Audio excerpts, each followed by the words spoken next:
I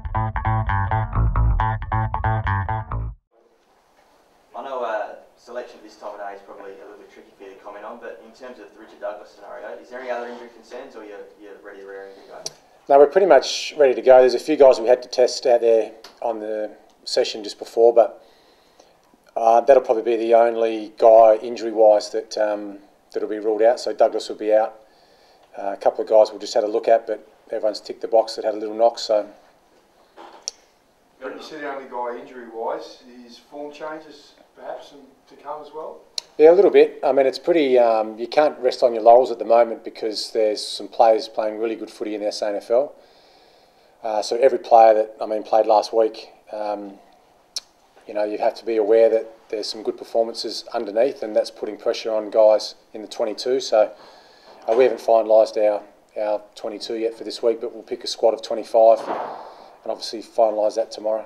How many blokes are realistically balanced and the opponent factor into it? There's a fair bit of it. I mean, you can't pick a player not in form just for team balance. So, like, form does obviously play an enormous part, but at the same time, we have a philosophy of how we look at the side, and a little bit of determines on how Hawthorn shape up as well.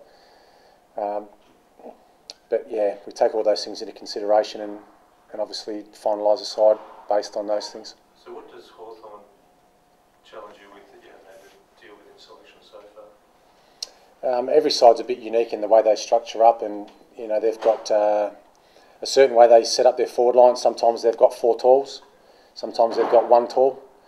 So that'll be a challenge for us defensively. And through the middle of the ground, obviously got some genuine inside ball winners. And in defence, they've got some fantastic, skillful left footers that can cut you up by foot. So we'll have our work cut out this week. It'll be a great challenge for us. When you say there was a couple to look at, specifically Henderson and Allen, were they the two that most concerned for it? Maybe.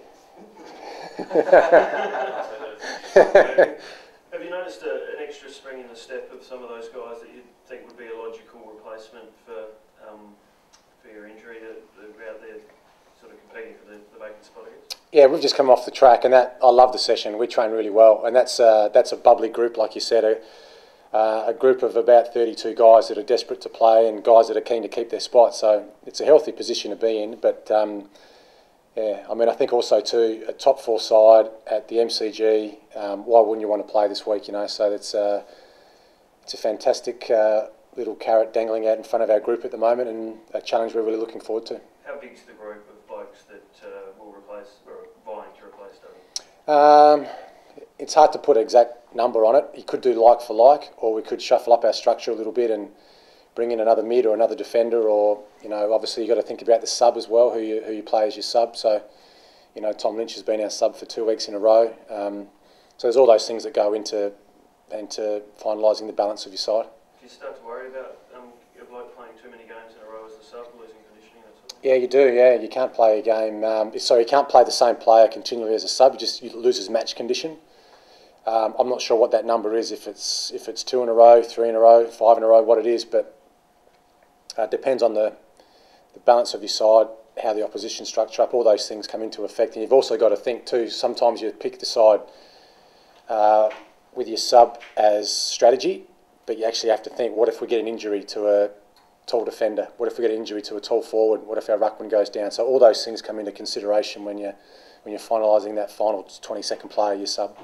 You've had a flawless start, Brenton. Is there finally some fear that you might lose this week, or do you think like that at all? Yeah, every week. Yeah, it's funny you say a flawless start because we haven't lost a game, but at the same time we still feel like we're improving every week.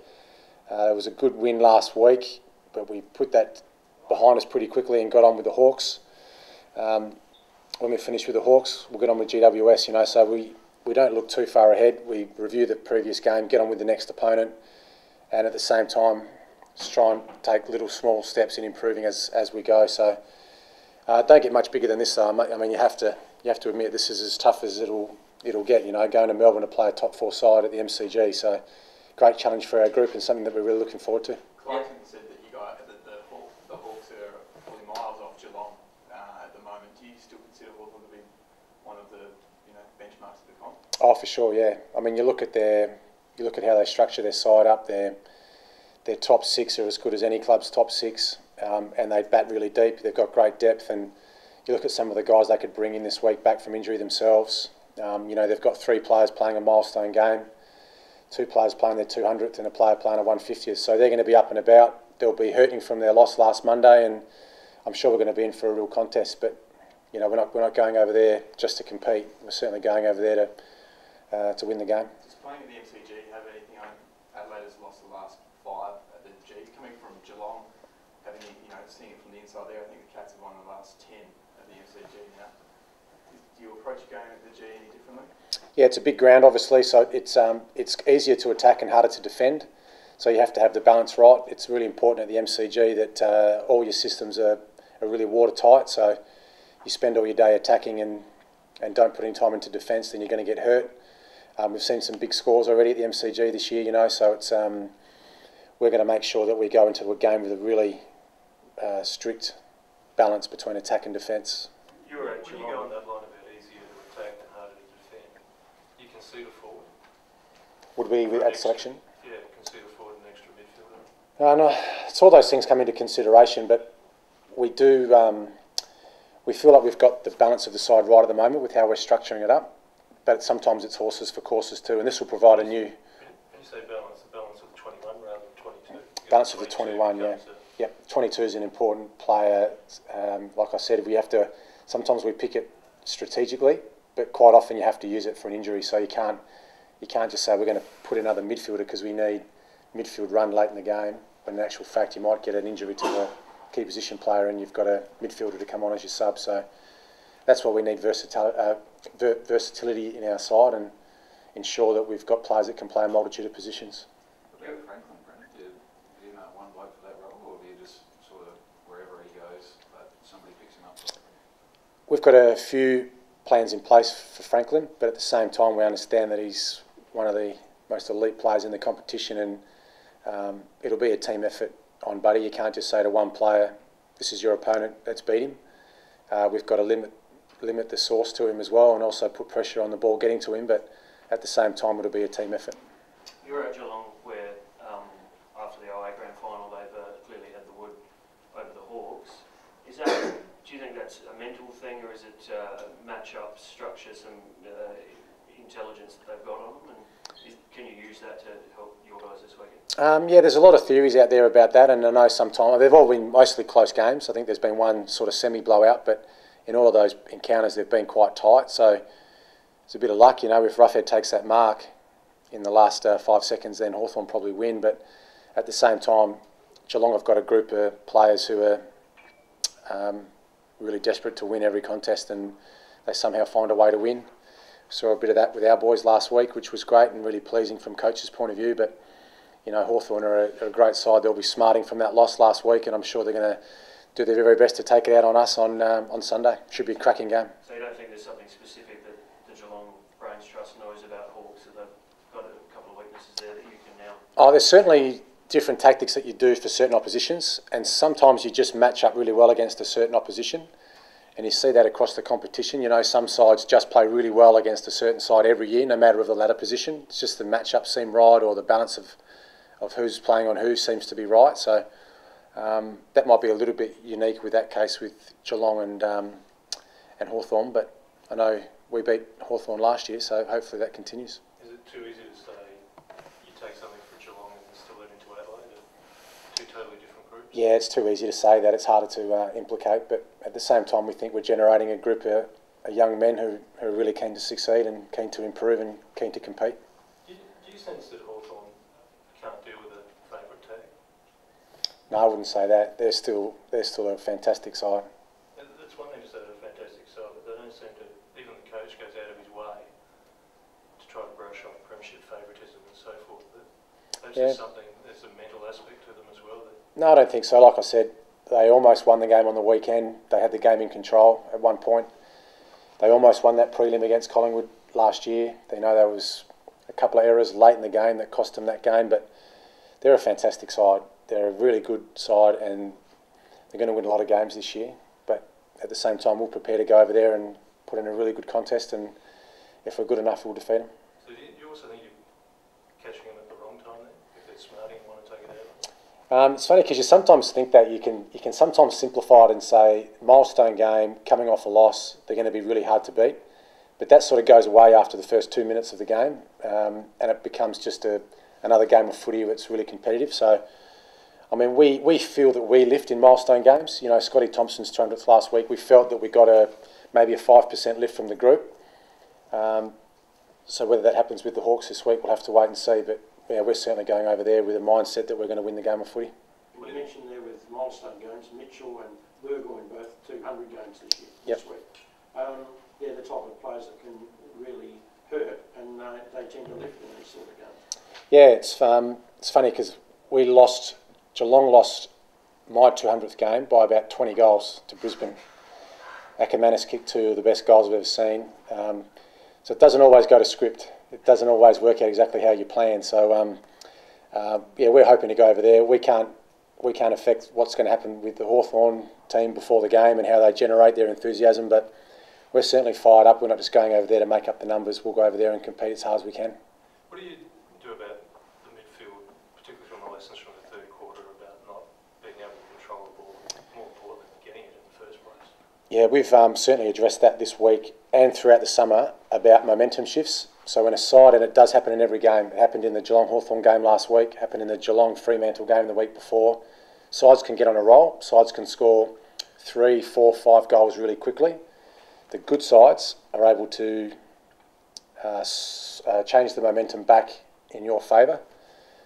So we've reviewed that, we've had a look at it, we've worked out ways, even back to me, you know, I didn't have my best quarter of footy I've had in my short coaching career. I couldn't see what was happening as clearly as what I would have liked.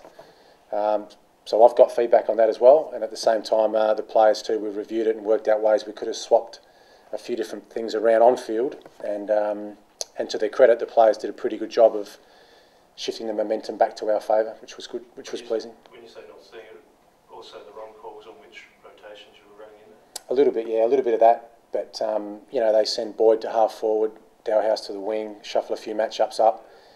Takes the coach a couple of minutes to pick up exactly what's happening, and in that time there's 2 minutes of play gone and they've scored 2 goals, so yeah, I've got to improve on that too. What about on the field, players picking that up? Yeah, I was surprised because I spoke to the players after the game and they were more aware of what was happening on field than what I was. So like I said, I'll put my hand up, and I said that to the players as well. I didn't have my best quarter of footy last week in the third term, so I'll do my best to improve, and I guess they live up to their end of the bargain as well. When are they going in terms of a licence to be able to change it up without waiting for you to do it? No, full licence. There's certain things that obviously we call from the bench, but we have enough experience and leadership in our side that if something's not working, they've got the freedom to alter it. That'd obviously be a select group of blokes. It's not like anyone can just go anywhere because I think it might be best for the team. Yep. Yeah, there's certainly a select group of guys, you know, our leadership group that can change the game. You sense you're being looked at a little bit more closely? I hope not, but I expect that I expect that sides are probably looking at the way we're playing and trying to break it down, see what's working, see what's not working. Certainly, as we do, we spend as much time on the opposition as anyone else, I think, and what's working for some clubs at the moment, not working for others. Trying to identify new ways to stay ahead of the curve. When you say new ways, do you want to add into it or just get better at the most basic things you do? We want to be really good at the basics, but at the same time, we don't want to follow the competition. We want to be ahead of the curve, so we want to ensure that what we're doing, others are going to follow. How many wins is it going to take to make the 8th, do you think, this year? It's a good question. It's hard to know. Typically, it's 12 can almost guarantee you. 11 might get you in with a good percentage. I think a side maybe got in with 10 one year, I'm not sure, but all we can do, we're 2-0. It's very early in the season. We'd love to win this week, and we'll do everything we can to keep chalking them up, but it's a very tight competition, I'm sure, this year. You've got several of the stars that have started the season superbly, you know, Thompson, Walker. Who are some of the more underrated players you think are going to be crucial this year? Yeah, that's a hard question. I'll probably have to put a blanket over quite a few. We can generate a lot of improvement from those players aged 23 and under. You know, like you mentioned, Walker's 21. It's incredible the core group of guys Brodie Smith, who's just turned 20. So we've got a group of guys who are playing at the moment who have still got a lot of improvement left in them. And as I mentioned, we've got a group of guys playing SANFL footy who are really pressing for selection, who are in that same under 23 age category as well. Were you surprised that Walker didn't play more last year, or do you think that it was over the pre-season that he's come on and deserved his shot this year?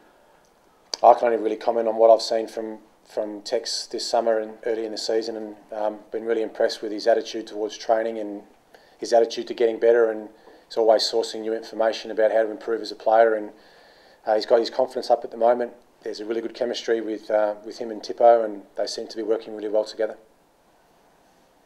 In terms of defence, it's not just now going to be Buddy, it will be also Ruffy. In terms of matchups or in team defence, how's that going to work for you against two of them now? Yeah, it'll be a challenge for us because it might be Franklin, Roughhead, Hale and Gunston. They might go 4 tools. Then the next centre bounce, it might just be Hale. Might have Franklin up on the ball, might have Roughhead behind the ball. There's lots of different looks that Hawthorn can show you. So we've got to be awake to whatever they throw at us. One of the things you talk about being ahead of the curve and all that, do you have much say on how the lineups appear week by week? Yes. So why would you do one that has Douglas at centre half forward? Oh, that's a bit traditional. We set it up a bit different. How it appears in the paper with 3 and 3. We actually set it up with 3, 2 and 1. That's how more it looks like on the field. So well, it's the old format of 6 lines of 3. Is that still relevant anymore? No. A lot of sides play with 7 defenders. In the modern game now, it's quite often be 7 defenders, 6 mids, 5 forwards. We structure our side up a bit different to the traditional 3 and 3. It's funny, we don't really call it centre half forward and full forward anymore. We have key forwards and we have small forwards. We have attacking mid forwards and forward mids. So it's a different it's complicated. So this is very much outdated now. The old grid is. The grid's outdated, yeah. Can you see the day where we don't do the grid anymore and we do like you would do for English football, where 4 forward, whatever? Yeah, we could do that. Do you got a legal way on? Yeah. We can change it in the way that it appears in the paper if I don't know. Yeah. It'd be interesting. I reckon it's pretty low in his stick. He says he wants to be ahead of the curve. I'd like to see it. If it happens. Yeah. That's good. Thanks, boss.